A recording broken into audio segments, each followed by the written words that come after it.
how expensive it is to keep up with content creation? You could get a 10K check from Twitch. What the fuck is a 10K check when you gotta spend 5K on trips just to travel, $500 on setup shit, fucking $2,000 on your rent, fucking $200 on Wi-Fi, $200 on IRL toolkit, you gotta pay the clippers, pay your YouTube editor.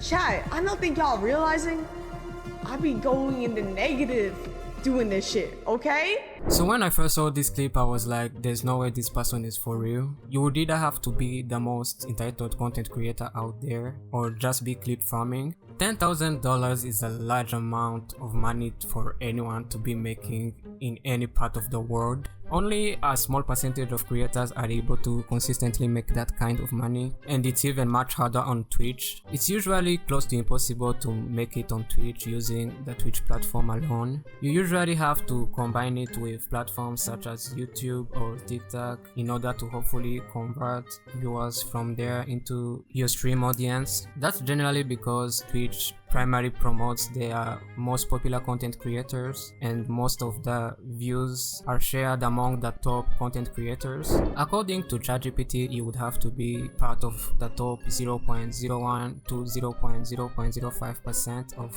the creators there in order to make consistently that kind of money. It usually takes lots of years of hard work and consistency and planning in order to even hope to reach that point. And it's not only on Twitch, even on YouTube, which is considered to be the most monetizable platform out there. 98% of the creators you watch don't usually make that kind of money consistently. So it got me really curious to know who this girl was, because it was my first time to see her. I was genuinely interested to know what she does, and this led me to an interesting discovery that I thought would make a good video. So let's find out more about who this girl is, what she does, and how she came to consider $10K as chump change.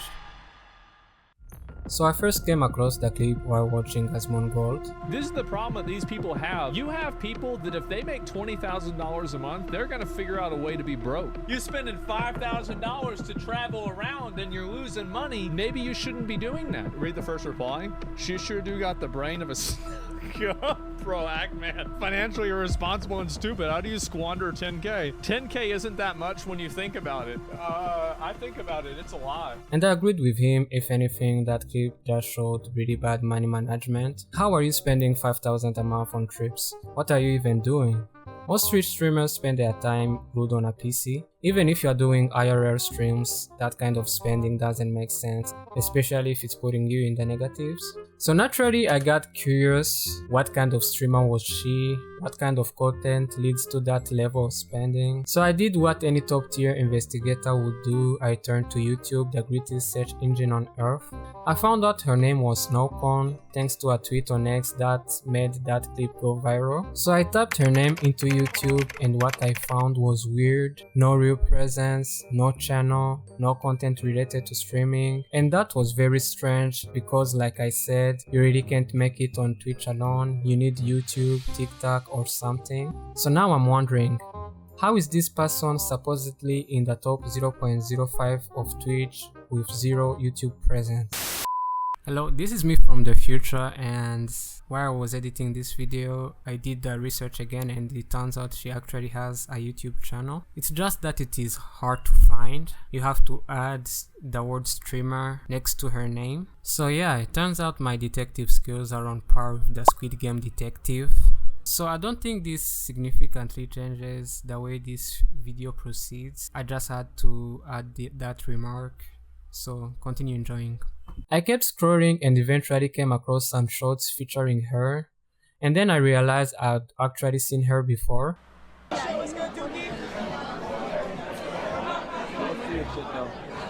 I'm failing you. You're not ready. Elf. On God. I'm failing you. I'm failing you 100%. Did you say your name was? She was at this event called Streamer University that happened a month ago. It had tons of streamers, big and small. I remembered her because her aesthetic really stood out. So I dove into the comments and boom, there were people calling her an industry plant. And honestly, that started to make some sense because her statements didn't sound like somebody who'd grinded in content creation for years. No veteran creator would say 10k a month isn't enough without expecting backlash. If you're not familiar, the term industry plant usually comes from the music industry. It describes someone who's marketed as self-made but was actually backed by a label or corporation from the start, secretly funded, connected, and promoted. Lately, people have been alleging that the same idea is being used in streaming. Streaming has exploded these past 2 years. Some creators are now earning more than musicians and actors. And on top of that, they have more loyal audiences. So it makes sense that certain industries might try to plant streamers just like they do with artists. I even went back and watched the clip of Kai Cenat welcoming her to Streamer University. I like Snowcone. What's up? Snowcone. What's up? I've been seeing your shit. I think, I'm calling it right now. You're gonna be one of the biggest to leave this campus. Yes, sir. I've been telling everybody I'm excited to meet you. And here you go. Here's your schedule. You are able to spark stream now. Let's fucking go. Go fucking Thank crazy. You so much, bro. All right, be safe. All right, I'll see you soon. He said he'd seen her content, but where? Because again, all I could find were clips from the same event. Then I remembered TikTok. If there is one place a streamer can blow up, it's TikTok. So I searched her there, and to my surprise, her profile was actually popping off. So for a moment I thought I'd finally figured out where she came from. Maybe TikTok was her platform, maybe the plant claims were overblown. But then I scrolled down her feed and I came to a sudden stop. There was really not that many TikToks there. Most of the viral TikToks were posted after Streamer University. Before that, there were really not that many TikToks of her. So again, the industry plant theories started to feel more likely. I checked Instagram too, and it was just the usual eager posts. And I'll be real, she looks good and her aesthetics does stand out. But unless she was an OnlyFans model, that only wouldn't explain how she was making Twitch top tier money. And I ruled out the OnlyFans theories because Kai said OnlyFans models were not allowed in Streamer University. So I continued to watch more videos and I was able to piece out what would explain her spending so recklessly that amount of money. And it was tied to what she did after Streamer University, which was her big break. So here is what seems to have happened. Snowcone was until recently a very small desktop streamer until she got really lucky with Streamer University. Oh my fucking god! Oh my fucking god!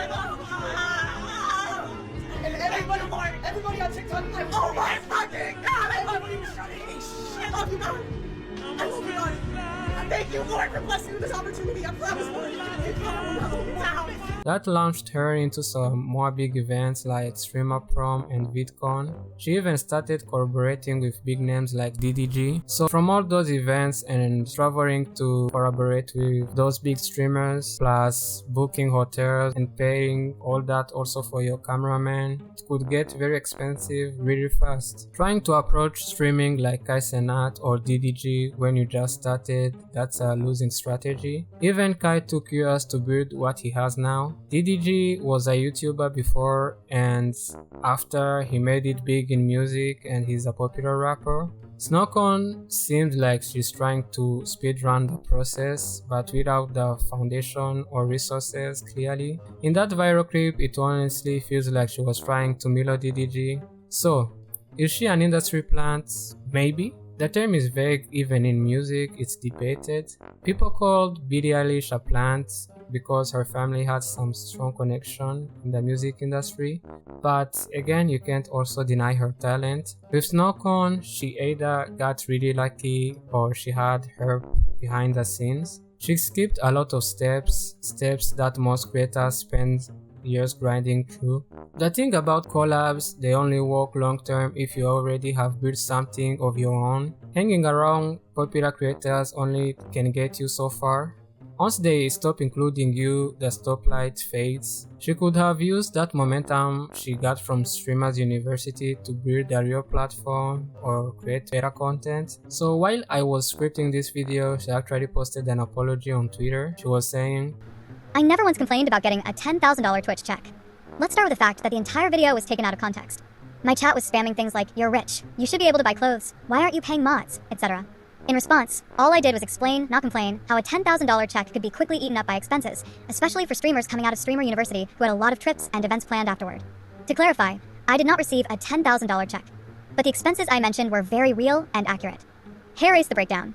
$4,000 for 3 trips I took right after Streamer University, trips I don't regret at all.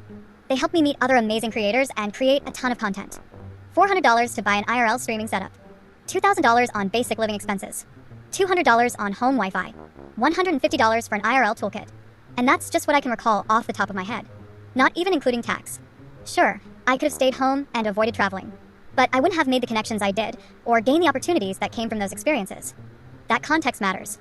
So the way she was really talking in that clip came off as really ungrateful for someone who had just broke on the scene. I really first thought she might be deep farming. So considering how lucky she is to even be in that position, she should not really be making those kind of statements. So in the end, this looks like a classic case of trying to skip the grind and going too fast. She should probably lay it back for a while and try to build something of her own. With streaming being the new most popular thing to do right now, everybody is trying to be streamers, and some new streamers think that they have to take the DDG or Kaizenat approach of investing lots of money, which is not really the case. Streaming should be something you do with what you can afford. You usually start pouring in some big money when you see an opportunity to grow, and when you already have built a strong audience, and you must really do it strategically. So that's about it. Let me know what you thought about this in the comment section. Was she reckless, or is she the face of the new wave of streamer plans? If you enjoyed the video, hit the like button. It really helps more people to see this. Thanks for watching. I'll catch you on the next one. Peace.